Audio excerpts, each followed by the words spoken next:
is the idea of experts. You know, we get questioned as experts, and like we said, we live in this area. We're very familiar. We hear it every day. We travel these streets. We live in these streets. We see the neighborhood. We see the neighbors. So therefore, while we are not qualified experts, we are experts in how we live and the quality of life here and how important this is to all of us.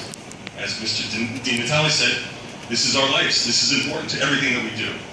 But even if I was an expert, I would know that when somebody says that we don't need a shadow study because two buildings are the same, creating the same shadow, that's impossible. It's impossible. The only way you create the same shadow is in existing in the same space. The fact that these are across the street from each other casts completely different shadows. And the fact that there is no shadow study shows us this is disregard for the fact that we needed to understand this to fully see the effect on our neighborhood. There was also experts' testimony about traffic. You know, and the fact that they didn't understand or know that there was an accident on that very same corner, on that very same building, concerns me.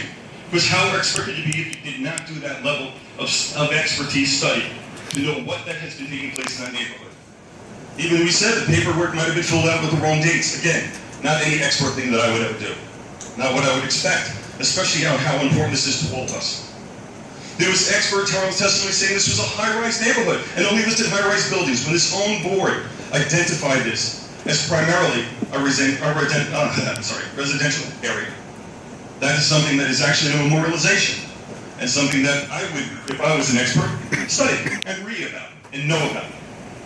There's a level of requirement that should be taken for an expert to really understand the area and to make an expert decision on. We have been shown time and time again that this has not been taking place. They're reading by numbers, they're reading by books, they're coming up with answers that they need, not the ones that we need, but not the ones that are true. And that's something that we all have to understand and live with. And again, it was said to me too, and that was my first part. My second part is where I live. It was asked me about the board. Asked me myself, how long did I live here?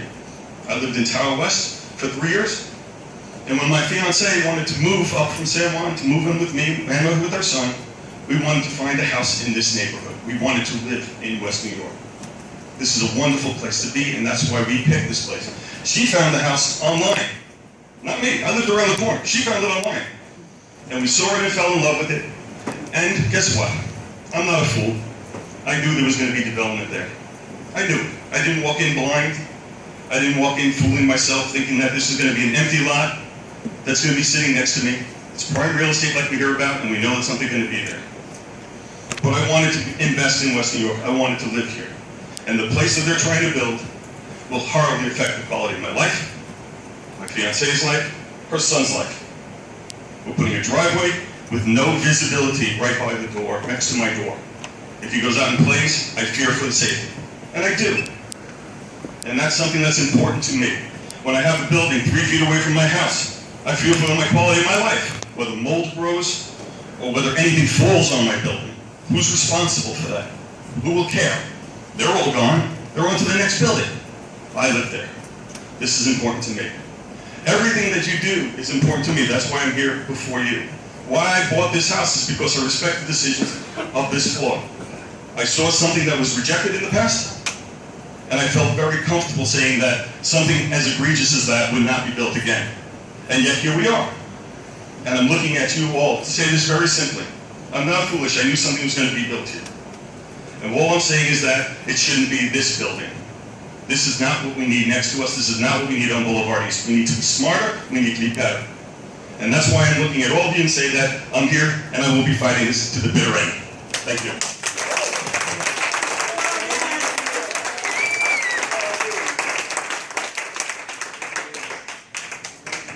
Does any member of the public would like to say something?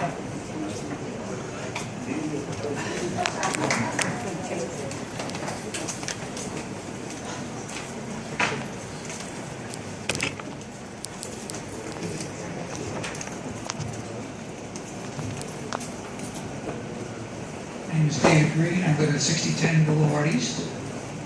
I wasn't here at the last meeting. I lived with all the others, but I had an accident.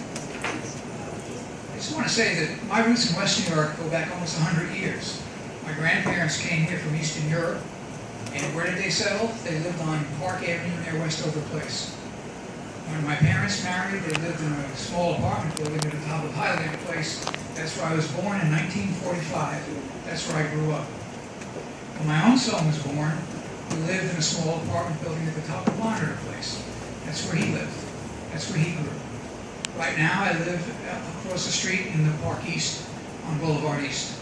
So I've been in this neighborhood for a long time. My family's been in this neighborhood for a long time. As we've heard again and again, we're experts on this neighborhood. And I won't go on and on and on. It's getting late. I just want to authenticate from lived experience everything in Alberto's slideshow and everything else you've heard tonight. This is a very special neighborhood, and I really beseech you not to contribute to its further destruction. But my main concern about this development, besides that, is really a public safety issue. And I want to try and give you something up there. I want to try and give you something that no traffic study could ever give you. I want to just tell you a little bit about that area between the traffic light at 60th Street and the traffic light up the hill in front of the Tower West. I live at the Park East. We have a parking deck. There's about 40 cars in that deck, including mine. This stretch of Boulevard East is a nightmare. It's a hill, it's a dangerous curve. It's a nightmare for pedestrians and a nightmare for drivers. As we've heard, there was a fatal accident there last summer. There are many accidents there. I, in fact, had one myself. The town of West New York obviously knows that this is a traffic nightmare. In the past year or so, there have been attempts to tame that area. One morning, we all awoke to find out that someone from the town had drawn white lines across the middle of the Boulevard East. There's no way for pedestrians to cross that light between 60th Street and way up the hill by the Tower West. People just cross wherever they can. So the town put in 2 fake crosswalks. They drew white lines, they put up red cones, and they put up yield to pedestrian signs. It hasn't really made any difference. The latest thing now is the yellow sign that says hidden drives ahead, because the reality is when cars come up that hill from 60th Street, there are many, many driveways that cannot be seen. They're hidden drives. One of those is mine. Here's what I face when I come out of my driveway.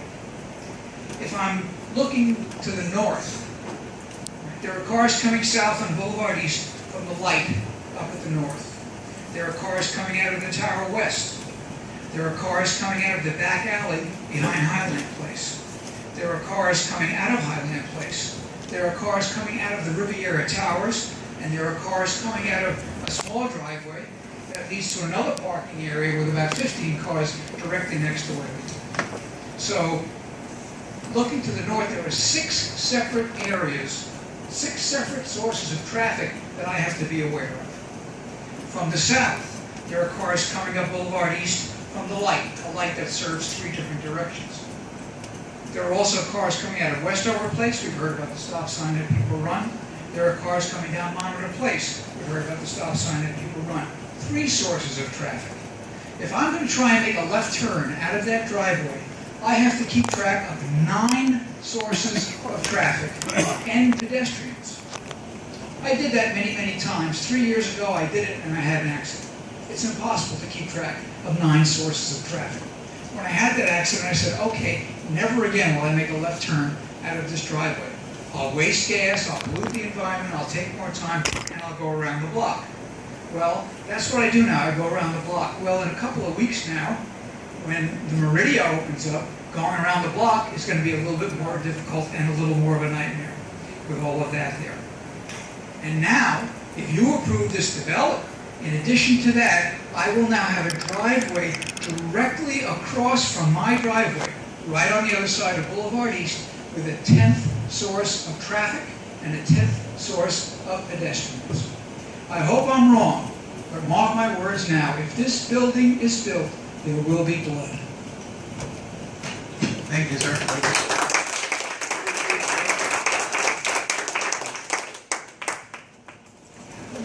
Okay, I mean, you couldn't hold yourself, I huh? have to make a comment.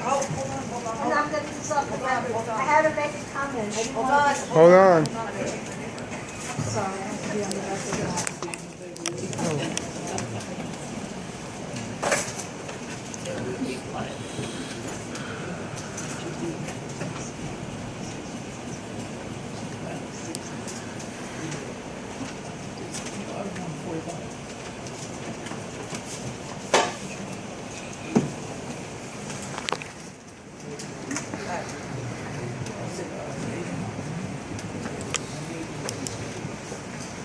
Linda Kellerman, 6600 Boulevard East.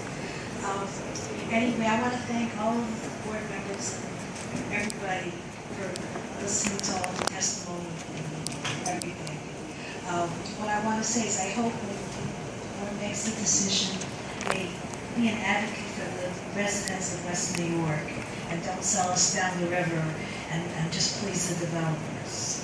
What I've seen, year and a half I've been going to zoning board meetings. I'm very jaded what's going on. It seems like politicians, planning board members, zoning board members, they seem to just represent the little developers. So make wrong. Thank you. Thank you.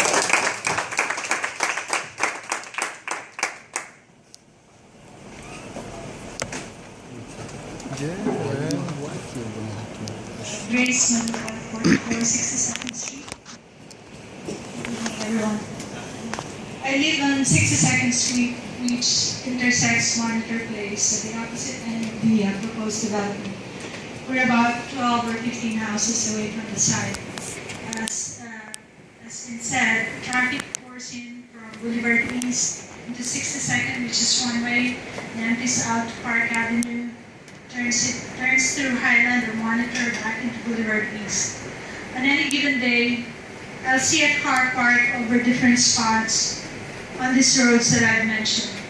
In the 7 years that we've lived here, we've had numerous times when cars would idle, park unattended on the street in front of our house, blocking our way. Sometimes even park on our driveway itself. We've had to request police assistance to resolve the matter, requiring services of a tow truck.